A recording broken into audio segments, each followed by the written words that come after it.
What's going on, Mad Hatters, and welcome back to the Madhouse. And ladies and gentlemen, it is time to rumble because Set Champs is here. Set Champs is starting this weekend, and today this video is about the colors up top on decks that you can play into your local meta because Set Champs is not a DLC, okay? You know what 95% of your meta is going to be. So if you don't have a lot of dogs, maybe you don't run Amber Steel midrange because you don't need to target aggro decks or dog decks. If you don't have a lot of Blurple, maybe you don't need to run something like like an Amber deck that really hits those purple decks really hard. If you don't have a lot of green blue, don't run the purple steel list, right? But we're gonna talk about all of that in this list or in this video, okay? We're gonna talk about all the decks that are right above and break it down on why you might want to run one versus the other in your local meta. And yes, there's some spicy decks in this list, taking ideas from a lot of different people that have seen success. So before we start the video, though, before we start getting into it, I need to know. Let me know in the comments. What do you think of the new design of the mat and the card? I love this golden border at the bottom. I think it is so, I think it just makes a card pop really well. I mean, we look at Simone here.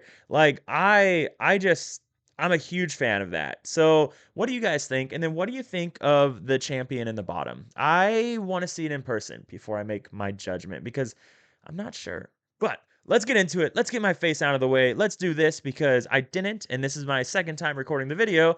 And here we go. And starting off, we have Matt's list from the Glimmer Games recently, where he took down with this Amethyst Steel burn deck or purple steel. And as you can see why, it's easy to understand why this deck does so well into any meta that is slower, because you just beat the crap out of them because they're not questing quickly and you are just turning everything sideways, and you have the awesome reach from things like Cobra, White Rose, Gathering Knowledge, Honey Marin. Like, that's 4 cards that just gain you lore because you played the card, right? And on your deck, when that's 4 of them, you're running 4, 8, 12, 16 cards that just say, give me lore. On top of docks, Amethyst Chromicons that are helping you find those better. And then meanwhile, your Diablo's drawing you cards.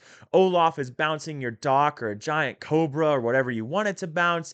The deck is fierce. It is amazing. Now, it does have its weaknesses. It is going to be not great into dogs. Yes, it can do fine. It can beat dogs. Like, it's not going to auto lose. This doesn't auto lose anything. Burn just doesn't do that. But it's going to have a hard time into dogs, and it will suffer into more of a tempo kind of purple steel that is not going as fast, but running a lot of those good draw cards like the Yzmas, the more typical list that we've seen. And then I could see it suffering into Amber Steel midrange as well, because you have the Angels and you have those ways to be able to ping their stuff, seeing it before it can gain you any lore, and then they're questing for a lot very quickly. So it's going to suffer into that. But any slower meta, this deck is going to win you games, and you're going to be done in 10 minutes with each round. Now, why does it suffer in some of those other decks? Amber Steel midrange and dogs, the number one thing they suffer from is a lack of draw. And the number one thing this deck needs is draw. And it does that through Amethyst Chromicon for the most part. That's not its only draw engine, but it's a major draw engine. So now you're giving Amber Steel midrange free draw, which is letting them find their songs and their angels and their 2 questers. And then you're giving dogs free draw as well, which is letting them find their Under the Sea, their Delamoon's Lullaby that easily clears the Giant Cobra and the Palace Guard. And that just gets really nasty really quick because we've all seen what dogs can do with a very minimal amount of ink. So the deck, if you have a slower meta, this is the deck to run. Like, it is just so good. You play the cards, you turn sideways, and that's it. Now, it's not just like any aggro deck, you can't just blindly turn everything sideways always. Like, maybe you need to make a challenge here or there. That's why Black Heron and Calhoun are there. Maybe you need to develop a double 1-drop instead of a 2-drop on turn 2, things like that. Or maybe you don't need those Hades, or maybe you do. Like, you have to figure those choices out. And that's where the deck could lose you games, but it has a lot of reach. It has a lot of great draw, and it's going to just decimate slower metas. So definitely something to entertain, all right? Moving on though, we have another deck. This is our red yellow boost deck. I got motivation for this from Lucas and Colin. Lucas, a part of Rare Hunters, I believe is the name of their team. And then he did really well with his list at Ghent, I believe. And then Colin did really well in the recent CCQ Glimmer games. And I thought the list is I've been having a lot of fun with the list. You guys know me. I like any deck that's going to draw a lot of cards, and this deck draws a lot of cards. I love having choices. I love having resources because then you can really showcase your skill. And that's where skill gap things can come into play because you get all these resources and what is the best way to utilize them with the limited amount of ink and things you can do on your turn. And what this deck does, it's really good into dogs. It's going to be great into any aggro deck, whether that's burn, whether that's dogs, whether that's amber steel aggro, burn, green purple, or purple steel. And then it has a lot of reach into these slower decks because you draw so many cards. The Webby's Diary is drawing you countless cards, and then you have Ohana Means Family that's drawing you cards. You have the Aerial Boost effect drawing you more cards, and then Delamu's Lullaby also draws a card. So the deck just does really cool things. I'm on 3 Sisus and 4 Headless Horsemen. The 3 Sisus is only because I'm running Della's Moon Lullaby and Trials and Tribulations. Now, a lot of people have seen Nalas be really popular in that Trials and Tribulations slot, but I just value Trials more because I don't need Nala to live, right? Like Nala is an instant removal card, so people remove it. And with Trials and Tribulations, I don't care. On top of that, Trials and Tribulations feeds that 9 cost Olaf, right? So that 9 cost Olaf, you play 1 less for each action in your discard, and when you play this, each opponent loses 2 lore. So we saw Colin put in major work with those Olafs in his game, and then it's questing for 2, which is good. Like that's really good. So the list has just been a lot of fun. There's changes that you could make to it. You could up the Scrooge's counting houses if you wanted to do that. Maybe cut the coppers. I like copper just because I don't enjoy losing to yellow purple with their libraries because that's kind of been my pet deck the whole set, and I don't enjoy losing to my pet deck. So you could cut the coppers though for 2 Scrooge's counting houses.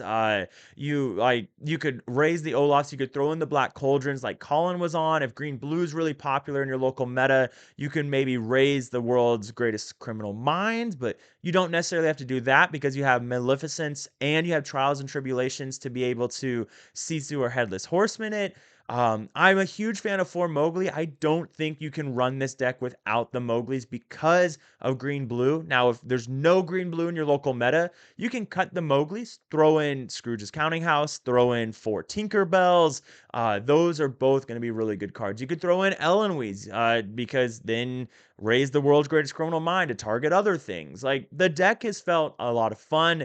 I've really enjoyed it because there's so many different directions you can go.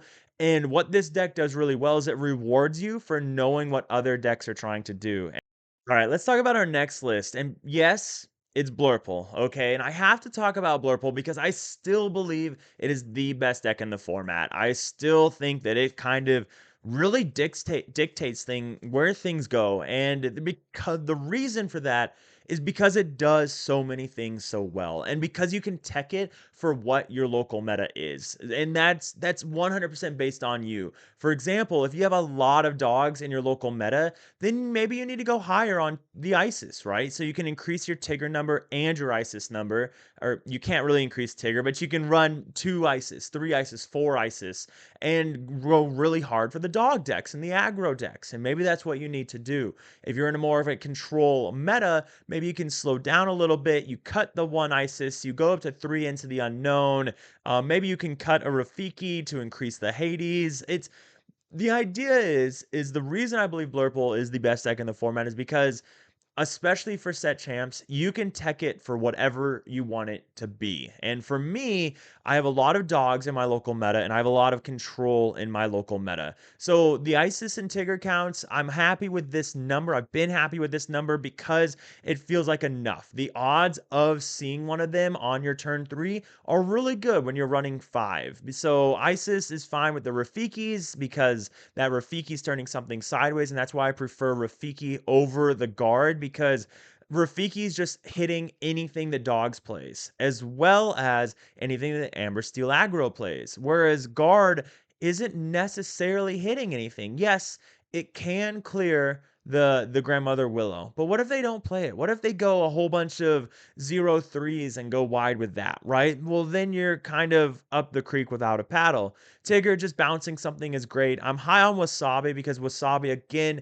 really good into a lot of the popular decks you might see in local metas, such as Yellow Purple. It trades really well with Dumbo, and it takes out Chromacon, it takes out Black Cauldron, and also the thing that it does really well is just be able to take out the Amethyst Chromacon in the burn decks. So really big fan of Wasabi. I know DKP ran the Cusco recently at the DLC he was at. I think that's a little more expensive than what we want. I really value Wasabi and how powerful it is into Dumbo. So something like Yellow Purple, where you're not going to hit anything, most likely, you can still play it on turn 3 because you just want to be able to trade into their Dumbos, or with Basil being able to trade into their Genies or Elsas. That feels really good also. So the deck's just been great. The Blurple, it's just good. It's just amazing. It really is. It draws really well. It has point click removal with the Hades and the Let It Goes.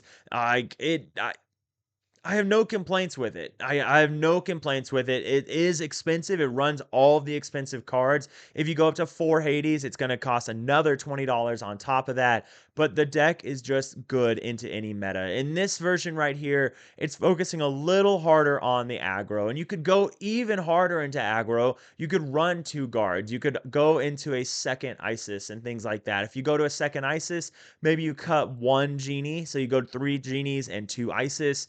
The world's your oyster with Blurple. And that's why I still think 4 set champs, Blurple is your best option, no matter what set champs you're in. Like, the deck is just that good. But let's move on from that. We've seen Blurple since set 9. It hasn't gone anywhere. Let's move on. And with our next one, another popular meta deck, we have Amber Steel.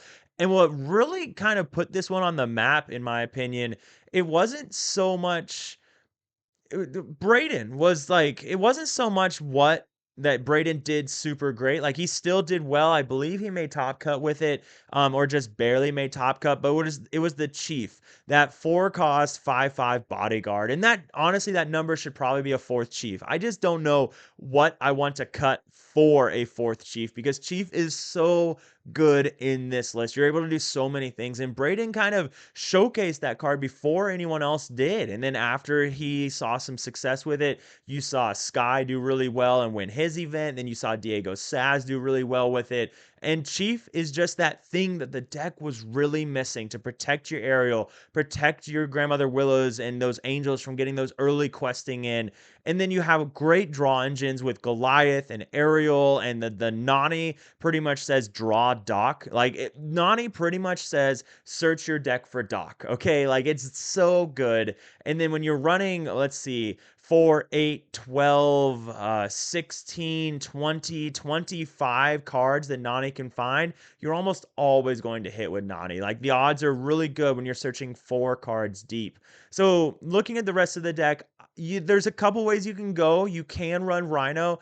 I really like Rhino for Blurple matches. Mulan is the other option. If you run Mulan, then that frees up room to go a 4th Chief, and then maybe 2 more Aerials. You could go the Sky route, which runs the Mulan and the Delamoon's Lullabies, and that's going to be really good because that's more card draw, and Delamoon's Lullaby is going to prevent your opponent from challenging as well. So that's a really good option. This is just where I've landed on Amber Steel midrange. I'll be perfectly honest, I haven't played as much Amber Steel midrange since it got popular, just because I I I find it kind of boring. It reminds me of Purple Steel, and I find Purple Steel kind of boring outside of Burn. So I haven't played as much of it. But the nice thing about it, it's really good into most of the meta. It just suffers into Blurple and Blue Steel. I like Goliath because Goliath helps your Blurple matchups.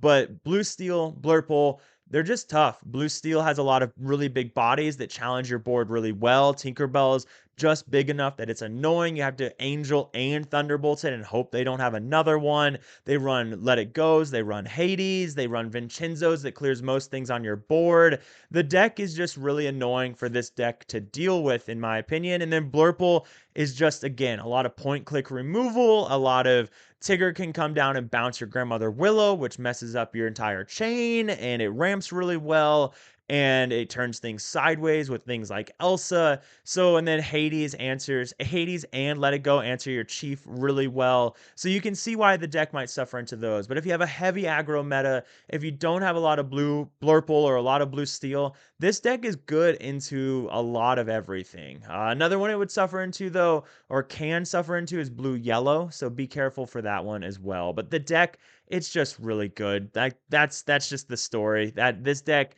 it's really, really good. Imagine purple steel and how many times you saw purple steel one because it saw dock off the top, and now you're dealing with 8 docks. Like, there's think of it that way.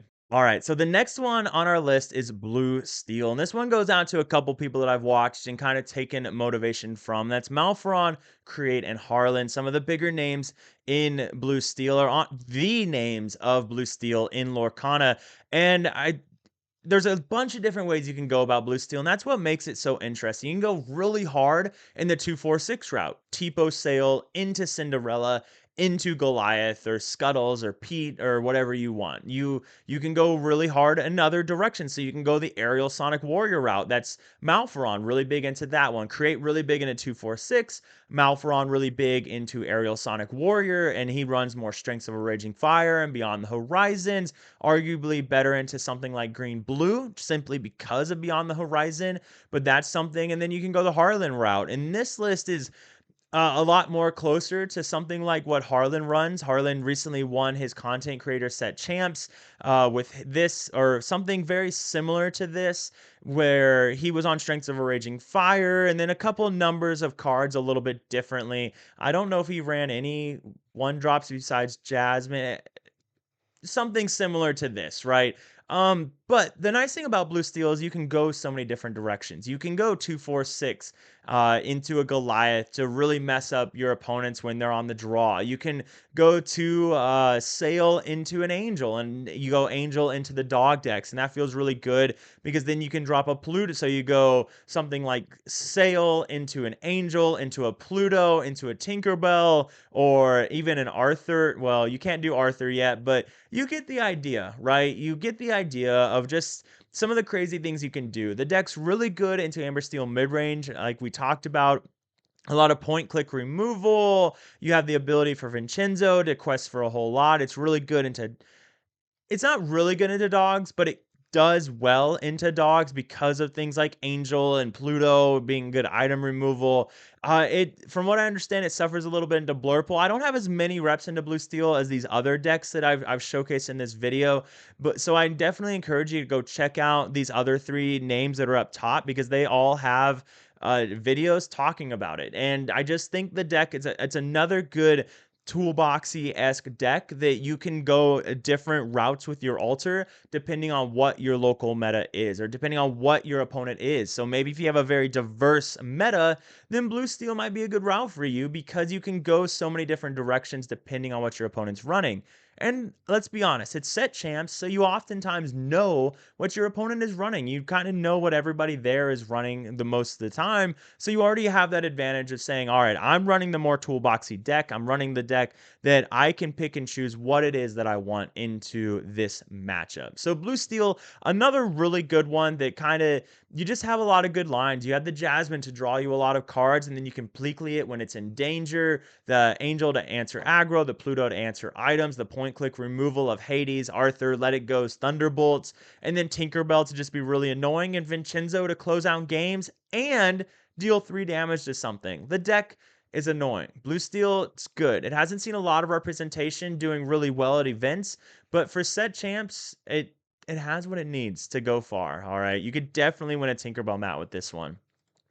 Next up on our list, we have Blue Yellow. I recently did a video on this with a gameplay commentary and a decklist spotlight, but got motivation from this from Joshua Paltry from DLC Richmond last set. And I did a video, so I'm not going to go super in depth, but what the deck does is it challenges well early with things like Basil, Nick Wilds, and then you have a lot of removal. So I found the deck to be really good into green blue because of the three Ludwigs and the two Mowglis.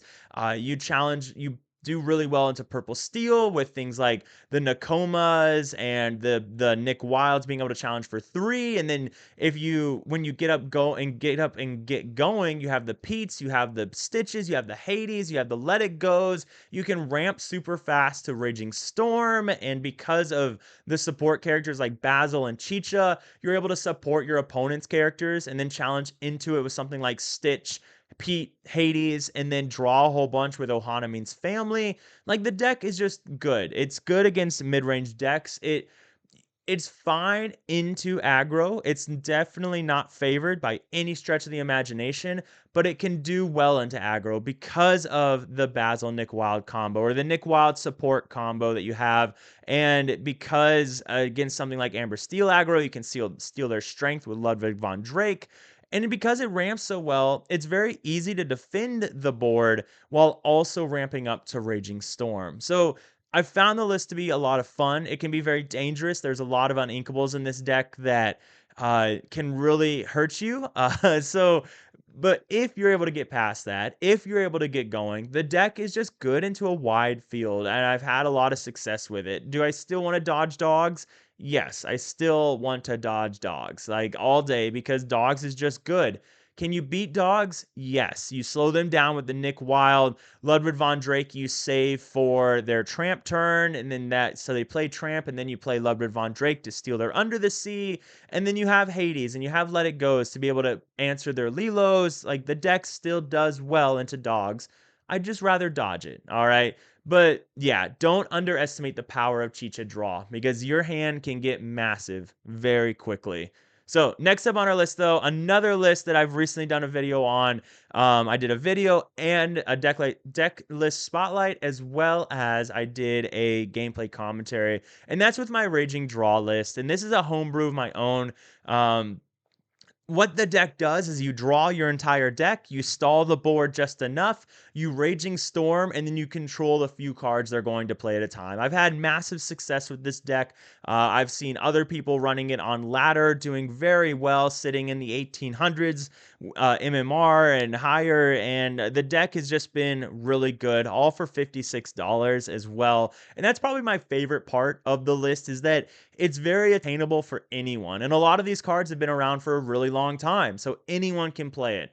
Is it anyone's cup of tea? No. You have to be very comfortable with doing what appears to be nothing a lot of the time. You play Diablo, and then turn two, maybe you play two Diablos, and now you're doing nothing, but your opponent's challenging your Diablos, so it's doing something. You're stalling the board. And then you see some weird numbers with things like 3 Cheshire Cats and 2 Bagheeras, but that's on purpose. That's just enough to slow down the decks that want to turn sideways, like Purple Steel Tempo or other decks that they're kind of scared to turn sideways a little bit. And that's exactly what you want. The Demonas can be Nakomas, and that's going to be perfectly fine. You just want a card that challenges really well. Sphinx and Terrans, there's a lot of games that I wish Terran was Sven, but then I play an Amber Steel mid-range deck and they discarded some Lilos, so I play Terran and now they lose their Lilos, and then I Raging Storm, and all of a sudden I'm really happy. Or my Terran challenges into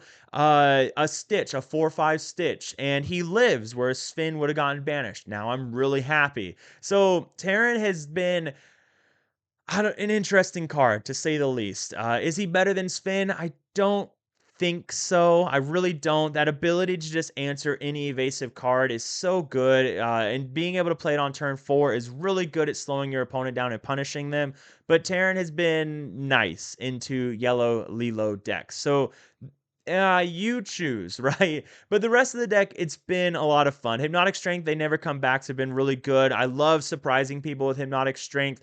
Elenwee's able to take out daisies they didn't think would be banished. Cusco's able to take out Calhouns, etc., etc. Like, the deck is just nasty. I really enjoyed it. You draw so many cards. It's different. It's off meta. It's everything that I love, and it's been a lot of fun. So I definitely encourage you to give it a try. That being said, if your local meta is a lot of aggro, don't try it. If your local meta is a lot of dogs and a lot of Amber Steel aggro, do not run this deck, okay? You will not have a good time. You will not have fun, and you will lose a lot. Is it super bad into them? No. Okay, I've beaten one of the best dog players in the world with this list. I've beaten dog players with this list on the draw, but it's still not favored, and they have to mid-roll for you to have a chance. So keep that in mind. But it's a very fun list. I don't know if I may have lost 2 games out of 200, not 200.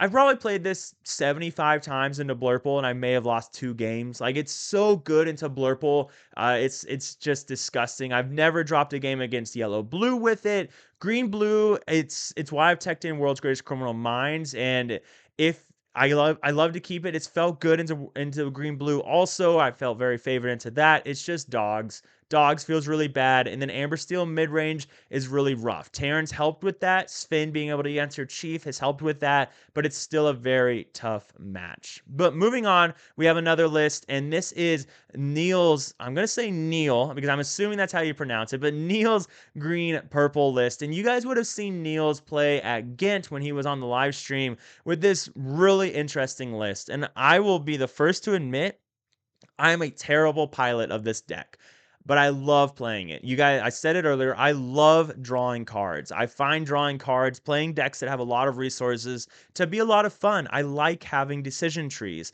And I like the combo deck, right? So this deck thrives on getting Prince Phillip down. So you'll notice that Neil's current version is Prince Phillip 3 cost, Prince Phillip 4 cost. And it does really well because you draw so many cards, you get the Prince Phillip down. And if you get Prince Phillip down while you have the 4 cost Prince Phillip down, then your 9 cost Prince Phillip now has Ward. So now you're questing for 5 until they remove your 4 cost Prince Phillip. So, spoiler alert, Niels, I'm actually recording a video with Niels today talking about this list and some gameplay commentary. So watch out for that later this week. But this list has felt great. There's been updates since his original version. You'll notice no 6 cost Mickey Mouse. That did make me very sad. It was one of my favorite cards, but it's done great. It's good into aggro decks because of Minnie Mouse, because of Louie, because of Cheshire Cat, and then you get the Prince Phillip shift down on turn 6. So the deck is really good against aggro decks. It's really good against mid-range decks. Like it's great. I struggle the most against Blurple with this deck, and Niels swears up and down that it's Blurple's a fine matchup. I know though, I'm just a bad pilot. So keep that in mind. This deck has been a lot of fun. It draws a lot of cards. It has a great board clear with Prince Phillip shift. And then it's a toolbox green purple. This is toolbox. You can do wrong lever to make or pull the lever to make your opponent discard that last dock, to make them discard that Demona, right? You have Mother Knows Best and wrong lever to be able to bounce things or just remove things, right? The list has been a lot of fun. And you can also Under the Sea to beat dogs and aggro decks. So one, I encourage you to give it a try, or just wait a couple days for my video with Niels and maybe give it a try then when there's an actual good pilot to talk about it. But that's everything we got, ladies and gentlemen. That is all the lists, right? So this is a video on the list that I've enjoyed, right? This is a video on the list that I've enjoyed and talking about lists good into different types of decks. There's other decks that you can run. Purple Steel Tempo, right? Right there. Purple Steel Tempo is great. You can run the Calhoun or Pocahontas, depending on what your local meta is. If there's a lot of green blue, throw in those Pocahontases, win on turn 5, right? You can run dogs. We know how good dogs is. You can run a sailor version, which is a more control variant with all the Under the Seas, or you can run something that runs a couple Chromicons and Under the Seas. Both versions very, very good. There's no denying it. Still a tier 1 deck, and you know what it is. It's been the same thing except add and change a couple cards, right? Like Grandmother Willow. Yellow Purple Tempo. Amber Amethyst Tempo, right? So instead of going the Raging Draw variant, you include the Hades and the Demonas and these other cards that are more popular, right? Like the Dumbos and the Genies and Grandmother Willows, and you can go that route. I just haven't enjoyed that route as much, and that's for you to figure out what you enjoy more. I will say that that route is going to net you more points into Amber Steel midrange and dogs because you can run Tiggers, right? And Tiggers is going to be really good into both of those decks, and then you have good cards that can trade very well. So you'll gain points there. You just lose a couple points into other matchups that my ability to draw so many cards is going to favor me. I will say that the tempo version is not as good into my version because my version outdraws them and does really well in that regard. Blue yellow control, instead of running the Joshua Paltry version with the Chicha route, you go super heavy into the control route and you run that package. Some of the spooky sites, the Peets, the Stitches, more Ohanas, more Nakomas, and all those other cards. Black Cauldron can be an option. Mufasa is an option as well. Things that you can throw in there, and you just win the control game against a lot of decks. And I've seen people have a lot of success with the blue yellow control. And then finally, green blue Baja Blast, another deck.